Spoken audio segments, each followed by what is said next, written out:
I'm so excited to have Allyn Rose back on the podcast. It's been about a year and a half, which is so crazy. So, welcome back. We have a lot to catch up on. I'm so excited. It's unbelievable. Time just flies. It really does. And for those of you who are watching on YouTube, you see the beautiful boob poster behind her. Very on brand. We're very happy about it. Love it. I'm loving that for you. So, last time we talked, you were pregnant with your daughter. Right. Which is, that's so crazy. And we catch up with each other on social media all the time. So like, I feel like I'm up to date, but I want to catch our listeners up to speed too, because I believe you were pretty early on in your pregnancy with Eve, correct? Yeah. So it's unbelievable to say now that she's about to turn 2. So she has her birthday in April, and it's just mind blowing. Everybody tells you that it goes so fast and, you blink and they're gone, but it really is true. It's a combination of, the days just being a full grind where it's hard, but at the same time, you blink and they're 2. Yeah. And is there anything that you expected? Like, is motherhood what you anticipated, or is it something different every day? It's something different every day, and it's really not what I expected at all. People romanticize your birth and early parenthood, that it's just this cuddle fest where, the baby comes out of you and you're overwhelmed by this feeling of love like you've never imagined before. And then all the baby does is sleep on your chest and you take naps and, it's great.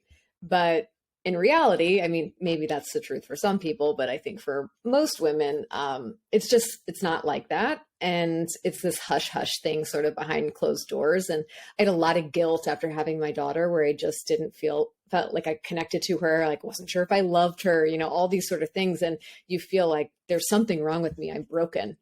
Why am I not incredibly blissfully in love with this little thing? And what you realize is, like, you're just still getting used to this person. You're getting to know them. It's just like you don't fall in love with your partner the day you meet them. Again, some people do, but for the most part, it takes some time. And so I think that was one of the big misconceptions of motherhood for me, that the beginning was just going to be this incredible period of bliss and not total frustration and exhaustion most of the time.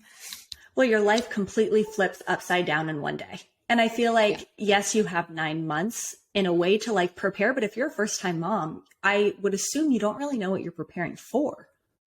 Yeah. And I think for me, I didn't have any family that had children or really friends that had children. I was sort of the first.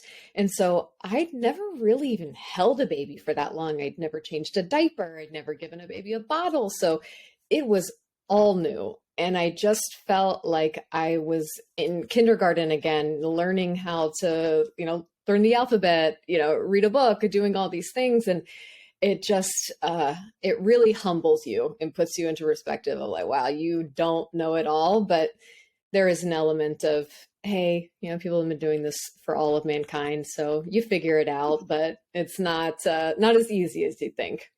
Yeah, you're just learning as you go. Is what it sounds like. And I love that you're so transparent about it, because from what I'm learning, most moms feel very similar to that. And I think that motherhood can be super isolating solely because women don't know if they should share what's actually going on, if it's oversharing, if it's supposed to just be blissful. And I think in turn, that makes a lot of women feel really isolated. Yeah. And I think that's where a lot of this postpartum depression comes from. It's not necessarily just a decrease in hormones and everything. It's feeling isolated because you're doing something new.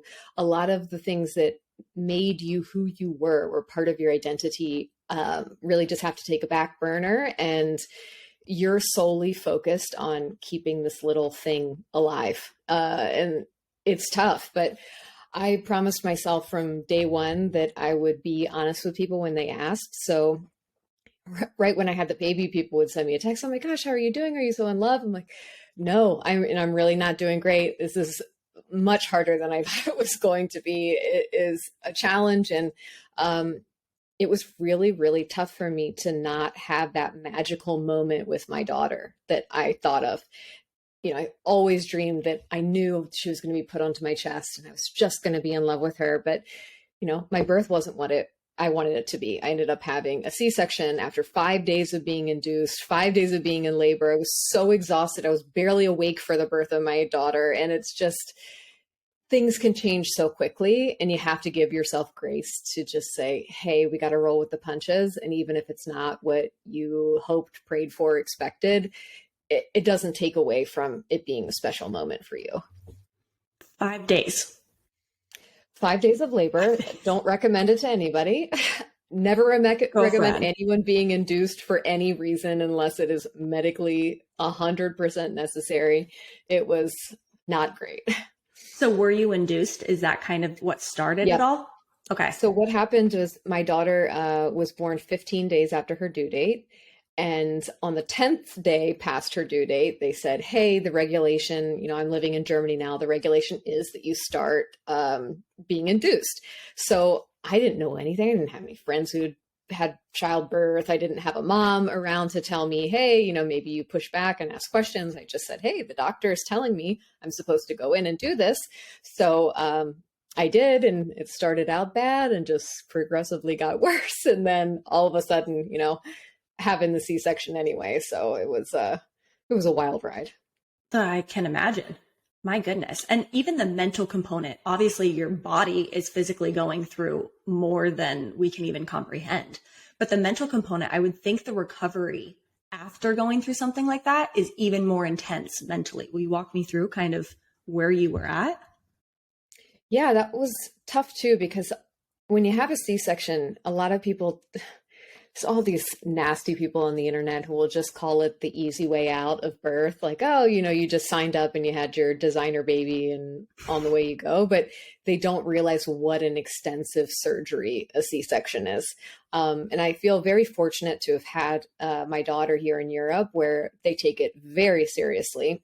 And they pretty much don't let you get out of bed for a week and a half, and just let your body heal. They say, hey, dad, this is your time to step in.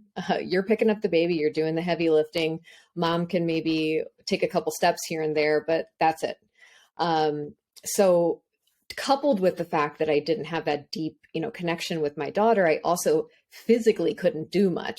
And for somebody who feels like an empowered woman who's used to taking care of herself and doing things here and there, it's tough to feel like a patient when you're supposed to be having this magical moment with your newborn child.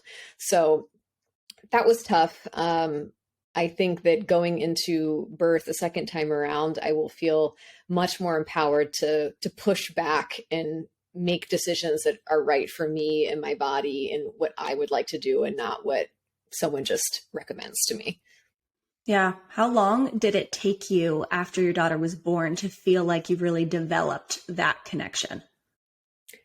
I was just talking to a friend about this the other day. I think it really took an entire year. And that sounds horrible, but that's real. I just felt it was my reality. And I felt like I was just taking care of something. It was this responsibility that I sort of had. Of course, I loved her because she was my daughter, but to have those warm and fuzzy feelings that I imagined having towards my child, it really took a long time. And I think part of that was getting to know her, seeing her personality, recovering physically, recovering mentally, and then just being able to reclaim some of my personal identity, because you go from being a whole person to being so-and-so's mom. And in an instant, the passions that you have, the time to yourself, the ability to do your hobbies, just keep up with basic things like taking a shower, feeding yourself, it all kind of goes out the window for most women. And that is really a tough pill to swallow. And I think it helps keep women in this bit of a spiral of feeling doom, like it's never going to get better. I promise you it does. And the more you're open about it, the more you accept help, I think that process could be a little bit shorter. But for me, it was quite a long time. And reaching out for help is probably one of the hardest things to do, especially if you are struggling with postpartum depression. Is that something that you feel you were struggling with?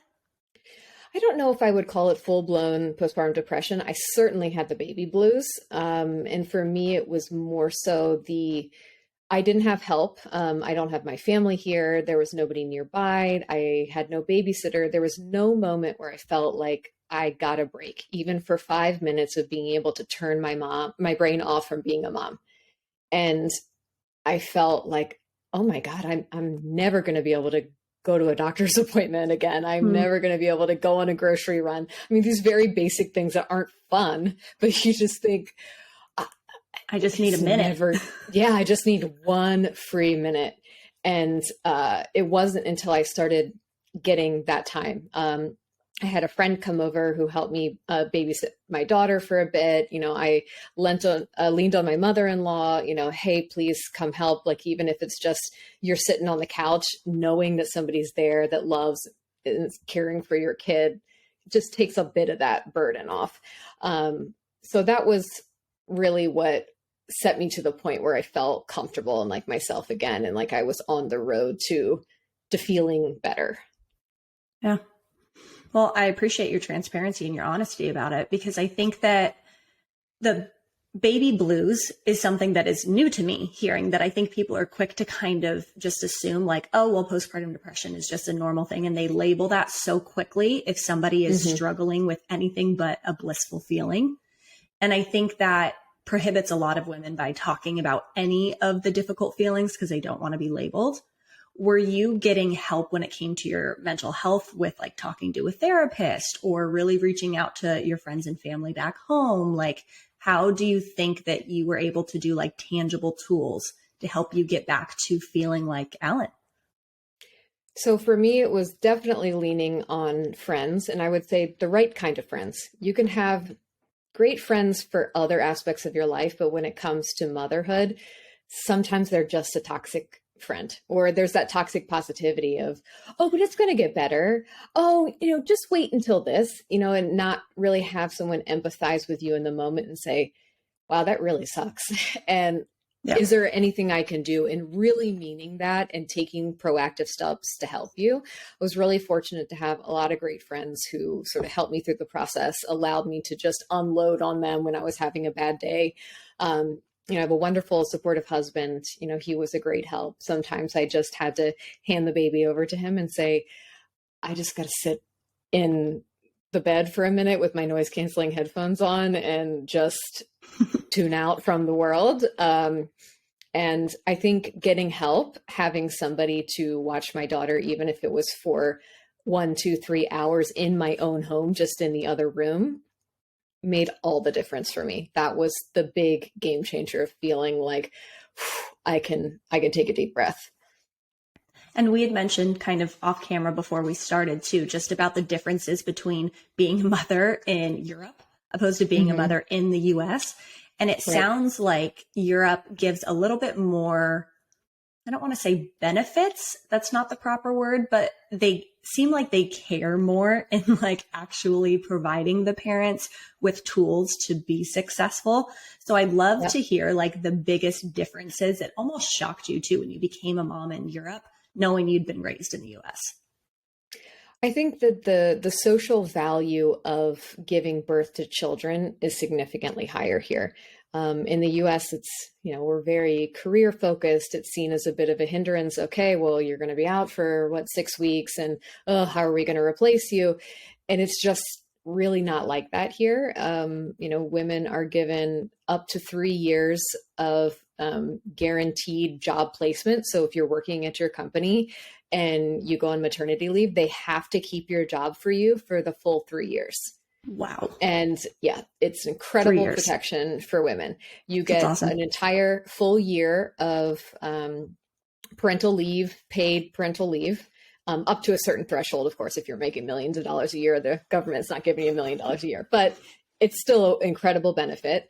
We mentioned before, there's also something which was mind-blowing to me. And I think the biggest difference is there's something called Kindergeld, which translates actually just to child money. And the government gives you, and by gives, you retain your taxes that you've paid to them, about 300 euros or so a month to help you with the basics for your child. So that's diapers, formula if you need it, clothing, transporting your kid here and there. And I just think it's such an incredible blessing for parents to know that the basic needs, the very basic needs of their children are taken care of. And this is from the second that your child is born until they're about 26 years old. And there's no kid has to grow up hungry. It's Wow. a wonderful safety net for parents. And, you can disagree all day about the tax rate in Europe, and it is really crazy. But as a parent, you do see a lot of the benefits and the social value that people hold for children here and for families. And I find that to be really, really nice.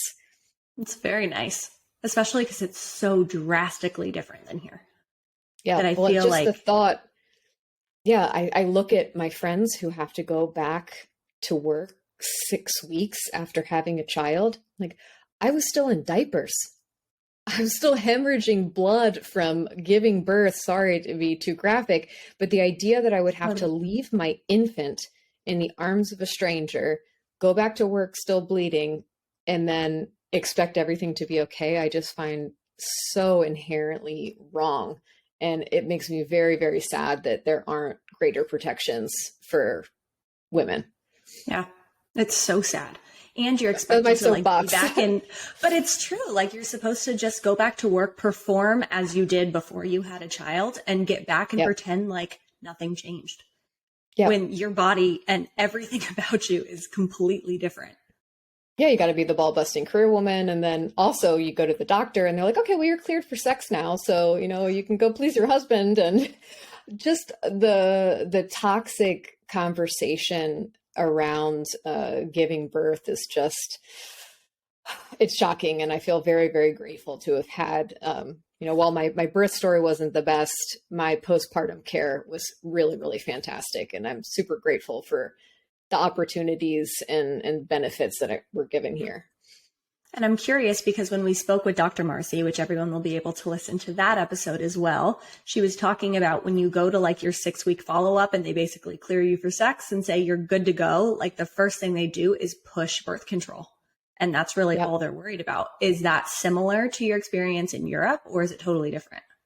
No, absolutely not. It was just, hey, you do what's best for you. I had lots of doctor's appointments, and that's very different. So I have a lot of friends who've given birth, and they're like, hey, my kid had 10 different doctor's appointments in the first couple months of life, but here I am. I just pushed a baby out, and I get maybe one.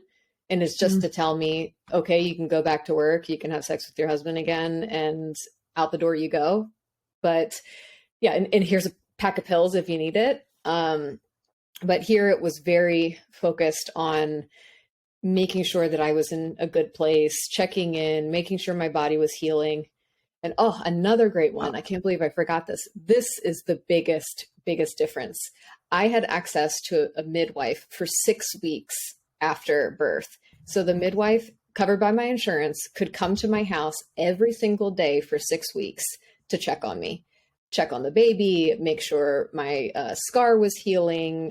If you've had a vaginal birth, like make sure everything down there is healing the right way. 6 weeks of postpartum care from an expert. I obviously didn't take it. I didn't need that much help, but to be able to have access to that, to be able to ask questions of an expert, not just for me, but for my baby at the same time in the comfort of my own home, was just a game changer. That's wild and so incredible. I can't even imagine being able to be offered that here. I think it would help a lot of women. A lot of women. And I mean, for me, I told her, you're less of a medical professional and more of a therapist for me, because I would just talk to her about how I was feeling. And so we'd sit, have coffee for the hour, a little bit about the baby, but most about, hey, how do I manage this? How do I do this? I'm feeling a little off today. And just the comfort of her saying, hey, totally normal. Yeah. It gets better. That's really cool. So then you're about a year out from giving birth to your daughter and you start your own company, correct? Is that about the time frame? So you get back into like just feeling like yourself. So you went from like really dedicating the year to bonding with your daughter to all of a sudden diving into so much work-wise. What was that shift like for you?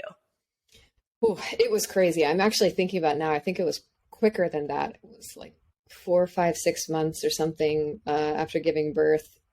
We decided to, hey, let's start a PR company in the middle of all of this drama and everything. So that was really a crazy time, but it did give me a bit of my identity back, and just something that was intellectually stimulating, got me out of the routine of motherhood. And that's also a game changer. Like, just having something for you. It doesn't have to be a job. It could be a hobby. It could be anything. Something that brings you joy every day and challenges you can make the difference. Yeah, something that's just yours. Right. And I think that's something that so many women have, that mom guilt where it's like, well, nothing's mine anymore. Everything is my family's.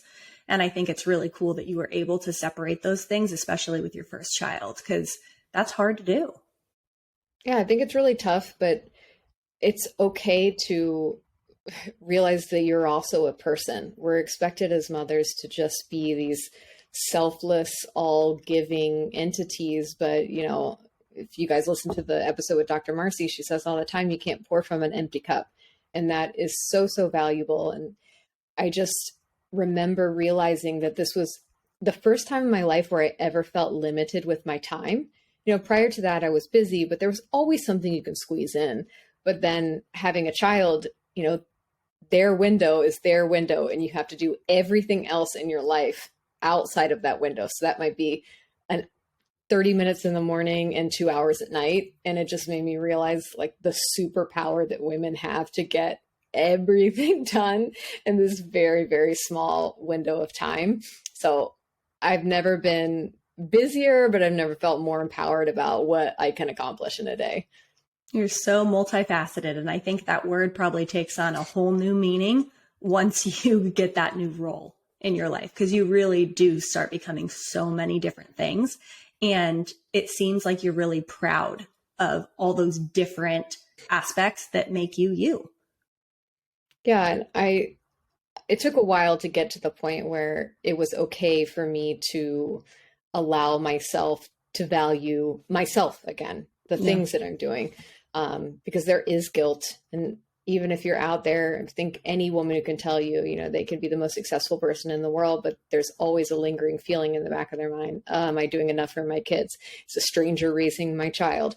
Even if you have a stay-at-home dad, it's still the feeling of, well, my husband's raising my kid and it's not me. So it's finding that balance. What's the most comfortable for you? So I think society pushes that too. But society pushes that so much that, like, if women aren't home 24/7 and solely responsible for raising their own kid, it's like there's such a stigma attached to it, which is crazy that it's still there. Oh, your career is more important than your child. Your interests are more important than your child. And it's just such a toxic, conversation to have when you start bringing those things in. Like, oh, you value that more than being there with your kid. And I'm like, hey, I am a human and I need breaks sometimes. And to shame and guilt someone for feeling like that is just absurd to me at this point. So I'm the biggest advocate for having something for yourself. I'm with you on that. I'm not even a mom yet. I'm like still instilling that so deeply into myself, because I'm like, it's so important. This episode is brought to you by Modern Fertility.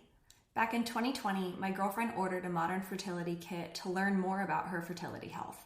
The insights she learned led to further testing and ultimately the choice to freeze her eggs before the age of 30. My eyes were open through her experience, and I realized how little I knew about my own fertility health. So I ordered a Modern Fertility kit and tested my hormones from the comfort of my own home. All they needed was a simple finger prick with a few drops of blood. I mailed it in with a prepaid label and got personalized results within a week. This test gives you insight into your hormone levels, like your ovarian reserve, which basically tells you if you have more or fewer eggs than average for your age, and other important factors that can impact your fertility. The biggest problem women face when it comes to fertility is education. We don't learn about fertility until we're ready to conceive or having issues conceiving. This proactive information allows you to take action steps if necessary, and I can't tell you the peace of mind this test gave me. Now that I have these results, I can work with my doctor to ensure my body is prepared for that next chapter. And I was shocked to learn that traditional hormone testing at a fertility clinic can cost over $600, but Modern Fertility tests the same general set of hormones for only $179. Right now, Modern Fertility is offering our listeners $20 off the test when you go to modernfertility.com/IamMore. That means your test will cost $159, which is a fraction of what it would cost at a fertility clinic. Get $20 off your fertility test when you go to modernfertility.com/IamMore. Again, that's modernfertility.com/IamMore. And you had really established getting back even into your career. You started this incredible company that you love. And at what point did you and your husband make the decision, like, I'm ready to try to have another kid? So we had always talked about having more children. It was part of the conversation from day one, and I always wanted 2 or 3. So when we had our daughter, it was a tough conversation because she is so I was mentioning to you before, a very colorful kid with a lot of personality, and is, I keep seeing these videos all over TikTok and Instagram of people saying, oh, it's that dream first child, and they trick you into having the second kid. Like, it was the opposite. I had the tough kid up first, and I had to really convince myself to have the second child, to say, okay, if we get another one like this, like, can we do it? But it was, I don't know, how old was Eve at that point? Probably around a little over a year, where we started like mulling over the idea of having that second kid. And, I'm getting older now, I'm 34. And I just thought, I want to have my children as quickly as I can. I already feel myself getting tired and more drained as I get older. And my husband always says, I don't want to be an old dad. So it was just kind of pushing yourself to like make the decision. Okay, here we go. Round 2. Yep. And you said something in one of your videos that I found so fascinating, that Germany will actually cover IVF treatment. Is that true? Mm-hmm. Under any circumstance? I think it's only in cases of infertility. Okay. So for somebody like me, who I didn't go through IVF because of fertility problems, but because I carry a genetic disease we wanted to screen out, I don't think it would be covered. But for people who do suffer with fertility issues, it's usually covered either 50% or 100% with your regular. They have 2 different insurance systems here. You've got public and you've got private. So I'd say the public is more of like an Obamacare sort of situation. And then private is like if you've got Blue Cross Blue Shield, you signed up for it yourself. So those public insurers are mandated to cover some sort of fertility coverage, and fertility expenses here are so much cheaper too. So, an IVF cycle might be $3,000-$4,000, while in the US it could be $30,000 to $40,000. So very, very different. Just another difference. And I love that you've documented too, just coming back to the US for your IVF treatment.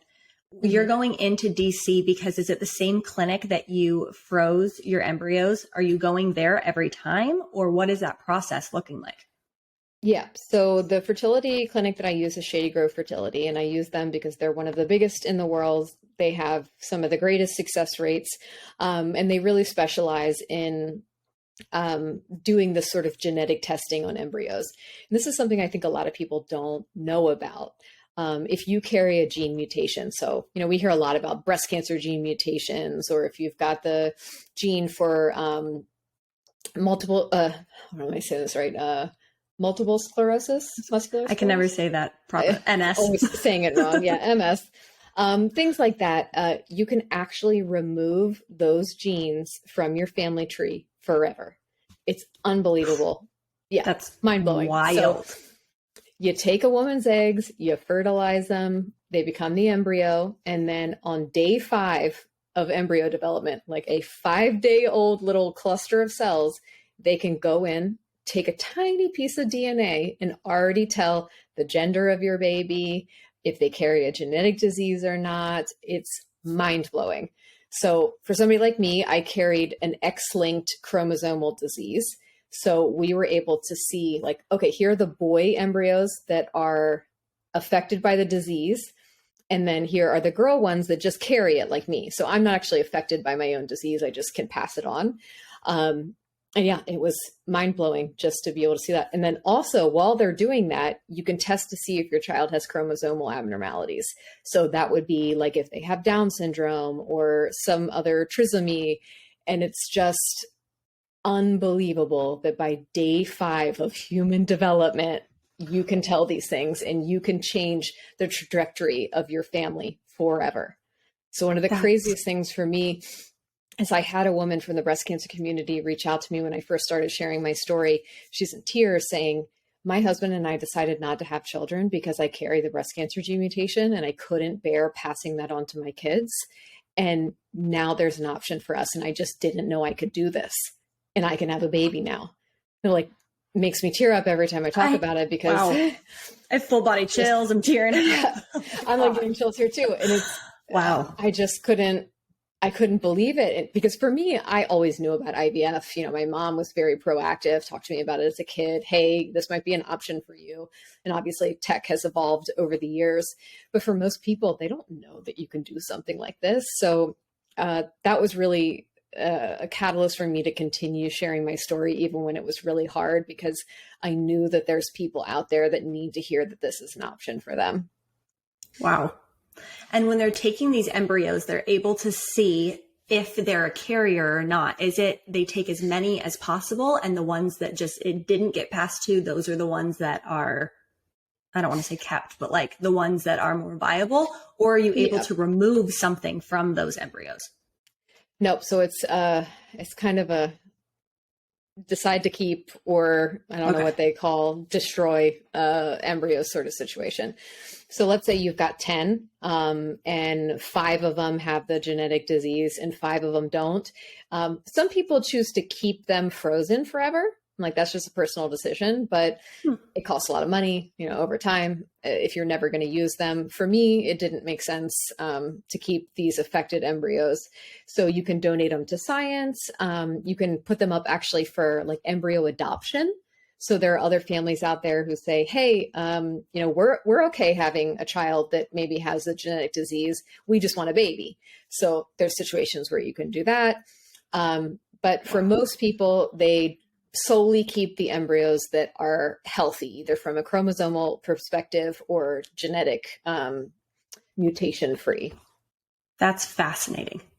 So fascinating. Yeah. I didn't even know this whole world existed until you told me about it last time we had you on the podcast. And it was so mind boggling to me because unless you're seeking out that specific information, it's not really readily available.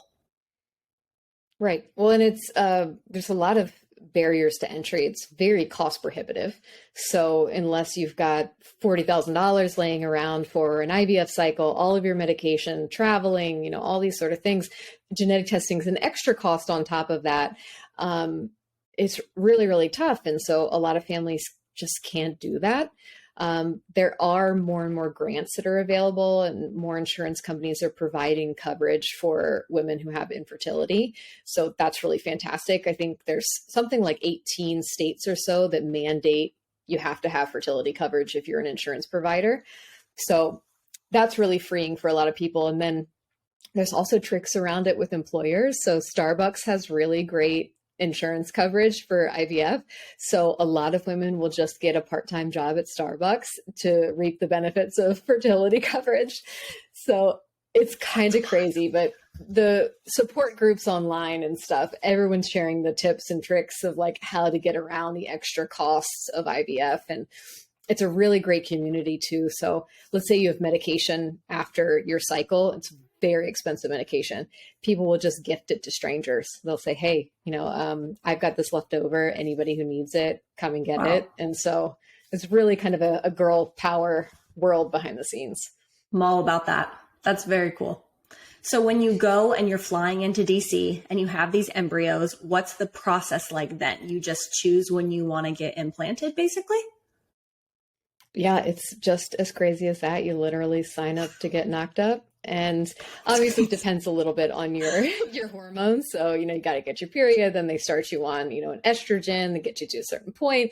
And then, they give you a window, but you can kind of pick the date. So you can plan with your birth control, say, my birthday is May 27th. You want to get pregnant on May 27th. You can adjust the medication and do this and that. Like sometimes it's plus or minus 1 or 2 days, but you can kind of pick.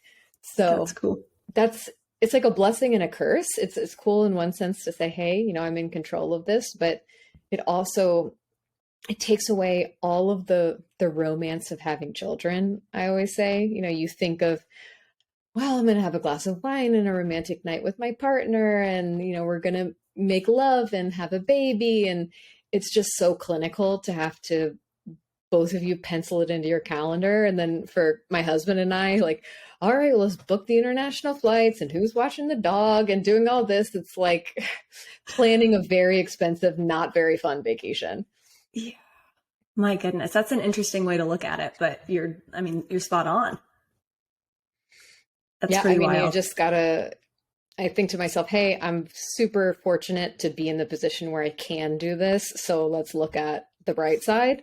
Yeah. But I also give myself grace to sort of have a boohoo moment about losing what I thought the experience of having children was going to be like for me. Yeah. So it's finding the balance there because, you're okay to be sad about it too.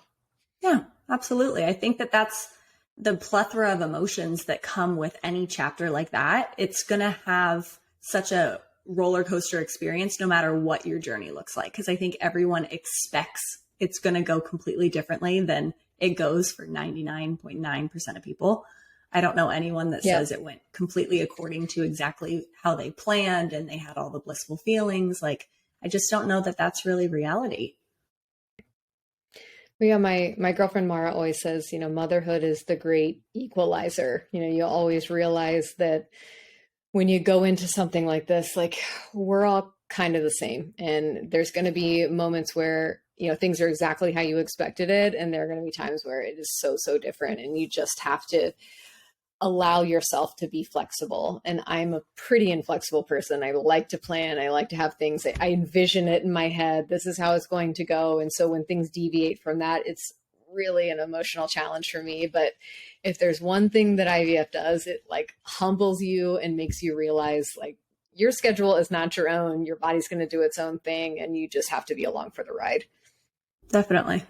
And I know you've shared all of the different vitamins that you're taking, all the different injections that you have to do. I mean, that alone, I would assume, takes a toll. Are you just learning about this through support groups? Are doctors telling you exactly what you're going to be taking? Or how have you become such a pro, quote unquote?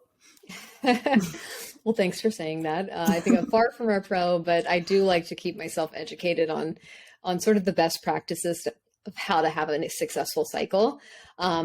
There is a book out there called It Starts with the Egg. And I think this is a valuable book for any woman who's trying to conceive, not just women who are going through fertility treatment. It's about how you can literally change the quality of the eggs in your body. Like women were born with a certain amount. So unfortunately for some women, it's higher, some women it's lower as you get older. But you can change the quality, which means that the chance of you getting pregnant, whether you're doing it through IVF or doing it naturally, you can change it through supplementation, diet, environmental things like reducing phthalates and scented stuff in your house and formaldehyde and like all these woo-woo, hippy-dippy sort of things. But it truly, truly works. And this woman was a doctor and went into her IVF cycles and was able to have an incredible increase in viable embryos for her second cycle, and shares, what the process was, what are the best supplements. So the book is called It Starts with an Egg, and that is just a real game changer. But when it comes to supplements, doctors kind of don't tell you anything because it's a lot of like pseudoscience here and there, and they don't want to recommend something that doesn't, mesh well with your body. So they tend to err on the side of caution and only prescribe you medications. They might say, maybe you take a CoQ10 here and there, like a vitamin E or something. But for the most part, you're kind of on your own to self-advocate there. Which is, I'm sure it's overwhelming. because you're just trying to like do the best you can, taking probably as many natural things as you can, but it's hard to tell like what's Yeah. working and what's not working.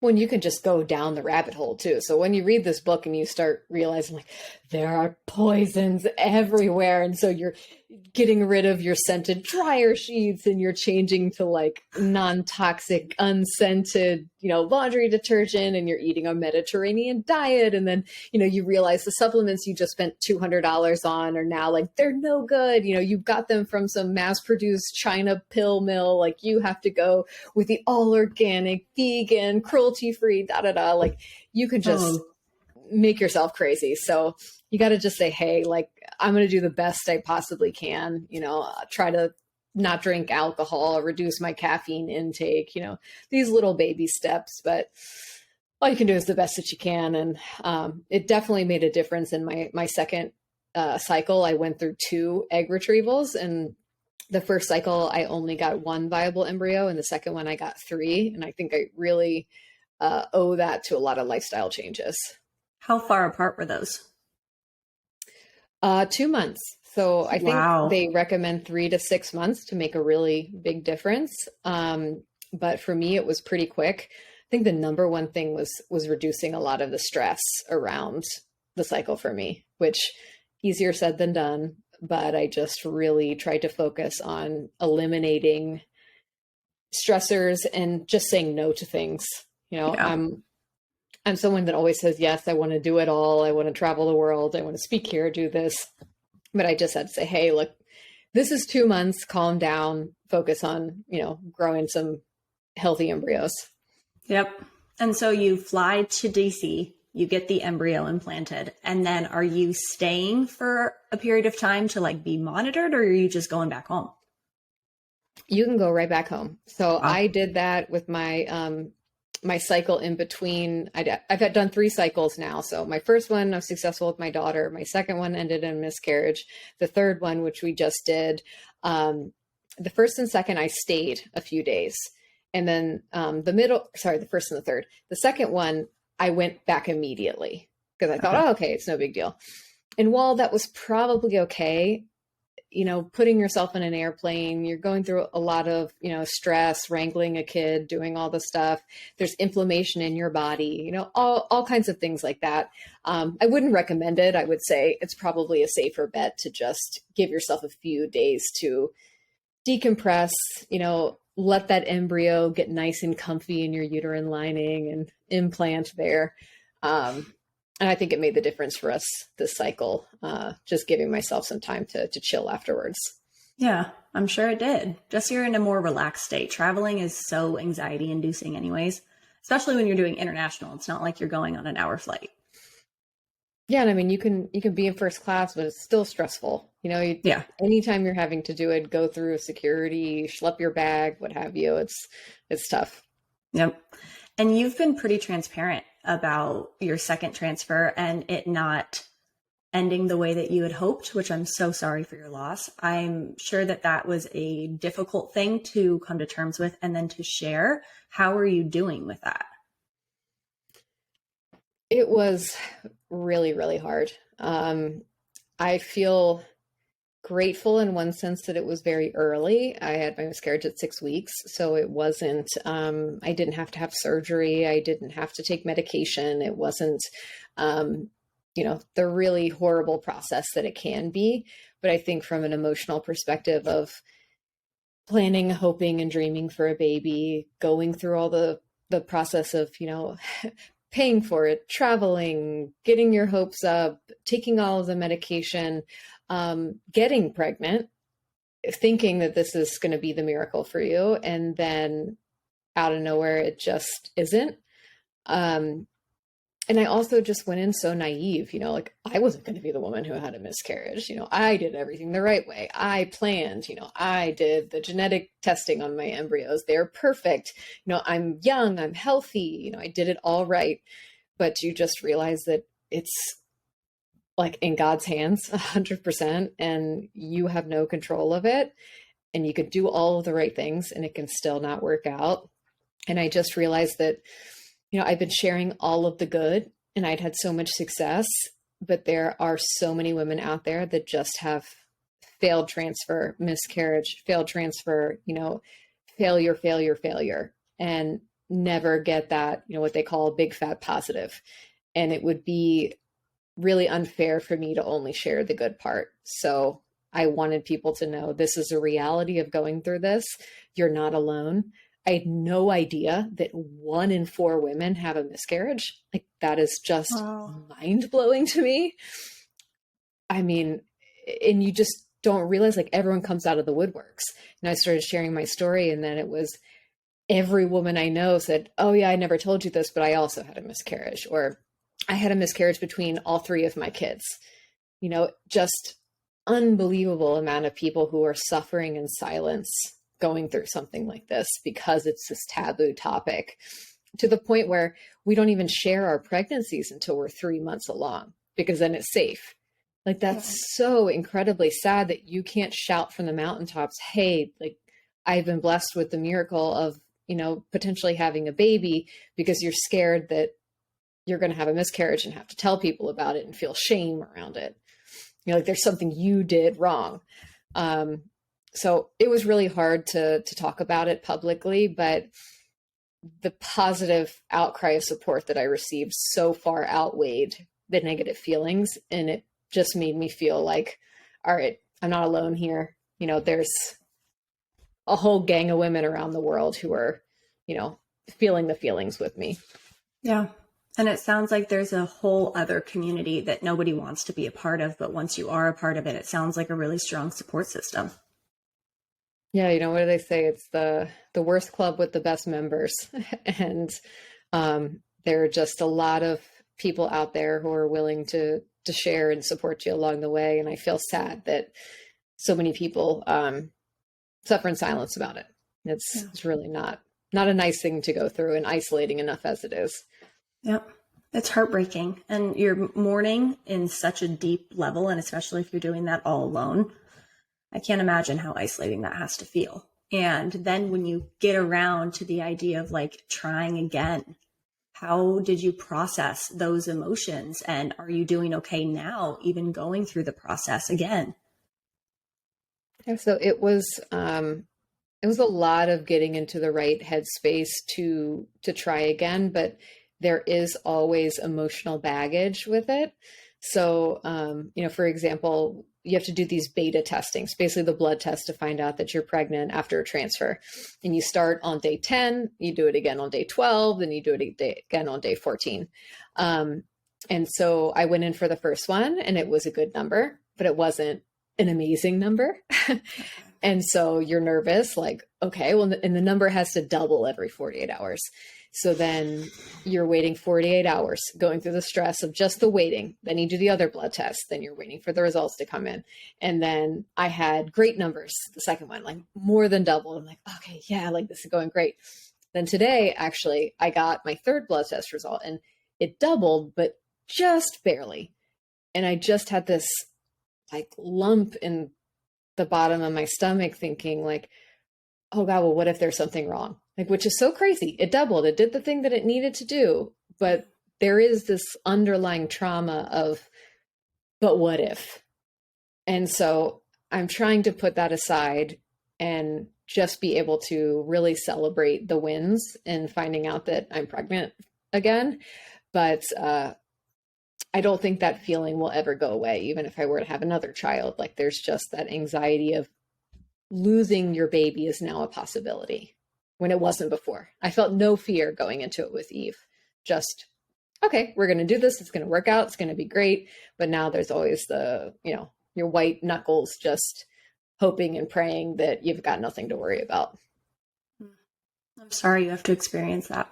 That's tough. And especially because you're trying to do all the right things to like limit stress and anxiety and like just get by, basically. And I'm sure that is extremely difficult. So I'm sorry that you're going through that. And I'm sure your husband is as big of a support system as he can be, but ultimately it's only you and your body.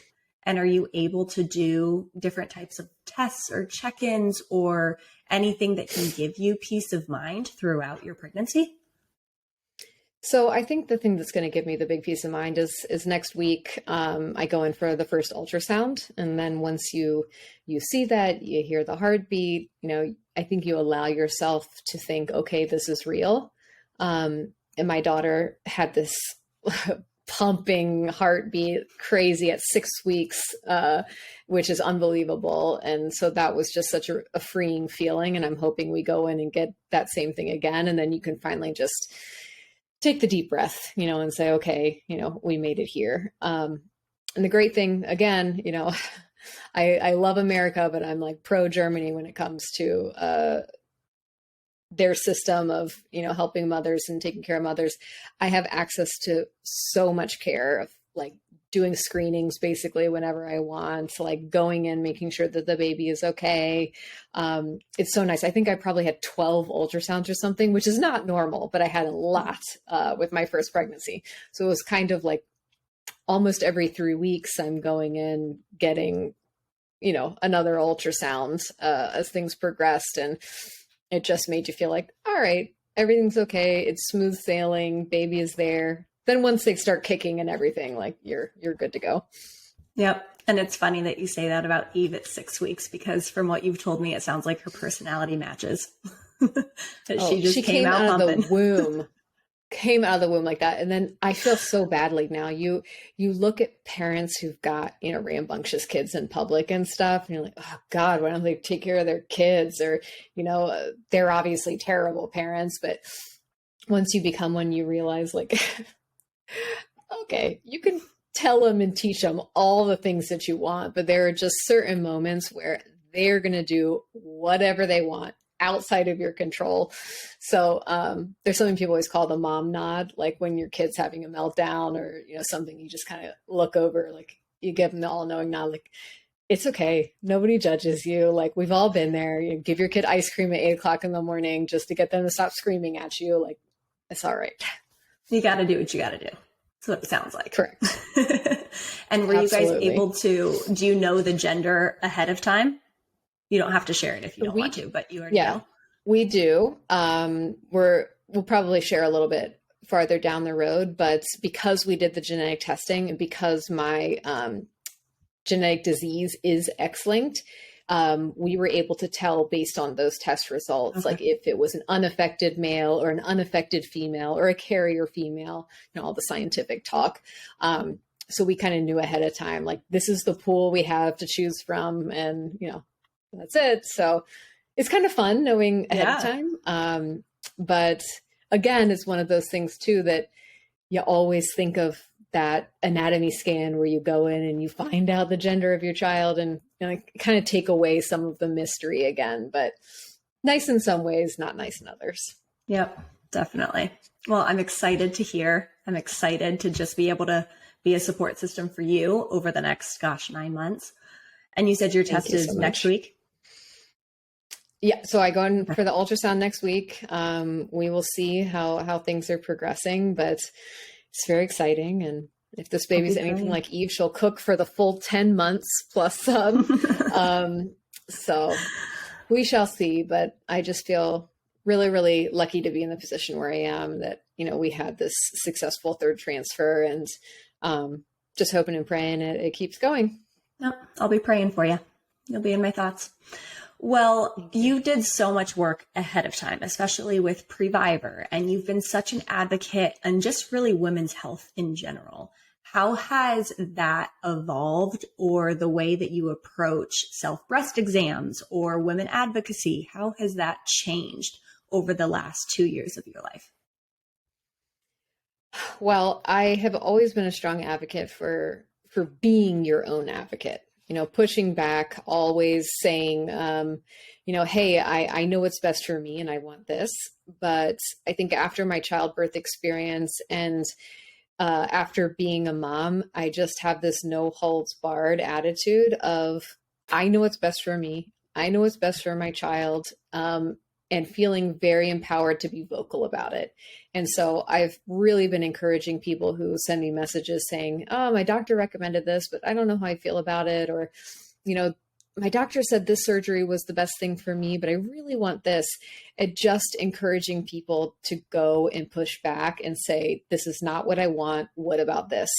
And I think that's so hard for us. I think particularly in America, where we're really socialized to think that doctors are these all-knowing, benevolent human beings who only have our, best interest at heart, but that's just not always the case. And you have to go in advocating for yourself and having knowledge ahead of time, which is sad. You should be able to go in blind and just trust your medical professional, but, big advocate for doctors, but at the end of the day, they're just human too. So if you can have as much knowledge, be as prepared as you possibly can, go in and feel confident pushing back a little bit. Because maybe your doctor is right, but at least if you've asked the questions, you feel more comfortable with the result. What are some of the resources that you turn to educate yourself on this? Is it websites? Is it books? Is it podcasts? What's been a really big use for you? There are really great community groups out there, and I think we're all educating each other. Where one group excels and the other one fails, like we just fill in the gaps for each other. So there's a wonderful community group called the Breasties, and they do these community events for all women who are affected by breast or ovarian cancer. So that can be somebody who's actually a patient. It can be someone who's a caretaker. It can be somebody who's a previvor like me who had a preventative surgery. And they just bring all these women together in this incredible community where they advocate and support for each other and share information. They're fantastic. There are groups like the Heirs Foundation. They offer grants for women to have the breast reconstruction that they want. Some women out there, they might have one doctor that's covered by their insurance, and that doctor only specializes in one type of surgery. And sometimes the doctor's not even a breast surgeon. I heard this horror story of this woman who I think it was like an eye doctor who was doing her breast surgery because he's the only one in her network because she just had terrible coverage. And so the Heirs Foundation stepped in. They provided a grant for her to get the reconstruction that she wanted. So there's just so many great organizations that are just constantly sharing information. Social media has been incredible. And yeah, it's just keeping your eyes and ears open about the latest advancements because things are always changing. Always changing. And it's been almost 10 years since you got your preventative double mastectomy, correct? Oh, wow, it's coming up. So 2015. So yeah, eight years this year. Wow. It's mind blowing. 8 years. Feels like yesterday, but also feels like 100 years ago. Yeah. And are you still now in this position, looking back at the decision that you made at the age that you made it? Are you still confident in your decision? What advice would you give to somebody that's in the position that you were in 8 years ago? I am 100% confident in this decision. It was one of the best decisions I ever made. And I think one of the really special moments once I sort of got over my baby blues and the really difficult months, and I really started bonding with my daughter, I just realized, and this is going to make me tear up, that all of the work I did ahead of time, all of the preventative things, having this mastectomy, doing all of the genetic tests, preparing for this, going through IVF, it was all for her. And I would speak all over the world and talk about my future husband and my future family. And now my daughter's in the other room and my husband's, right nearby. And, it was all worth it. It was for them. And so it's a really rewarding thing to see it all come full circle. And, it wasn't easy for me. I think I'm a pretty bold person and I always put myself out there and I always share. And I tend to say like, oh, it wasn't so hard. But sometimes I sit back and say, wow, it has been a long journey, but here we are. And I hope that I will never have to tell my daughter when she's in high school that, she's going to have to live the rest of her life without her mom. And that's because I was afforded the opportunity to take these preventative steps. And so, it's been a gift, and it was really tough to do it as a young person, but now I look back how grateful I am. I can't imagine having a mastectomy with a toddler. I can't imagine doing it years down the road where, things are just complicated. So I say, pick a moment that's right for you, go through it, don't look back. Because, all you can do is the best that you can with the knowledge that you have in the moment. Tech changes, opportunities change, but, I had a wonderful team, great supportive family, and, I'm on the other side of the tunnel, it feels like. Well, I have tears and goosebumps and the whole 9 yards. And I think it's really cool when you're able to acknowledge what your journey has looked like to get to where you are, because I think it's even easy for people that don't know your full story to just see you and this beautiful mom and pregnant and a beautiful daughter and not really understand how hard you fought like hell to get to this position. So I just applaud you. I think you are beyond incredible. And I know for a fact that you've inspired thousands and thousands of women. And I think that the fact that you're going to continue doing that and continue being vulnerable and transparent with people it's life-changing. So you're making a difference just by being you and by making the decisions that you've made.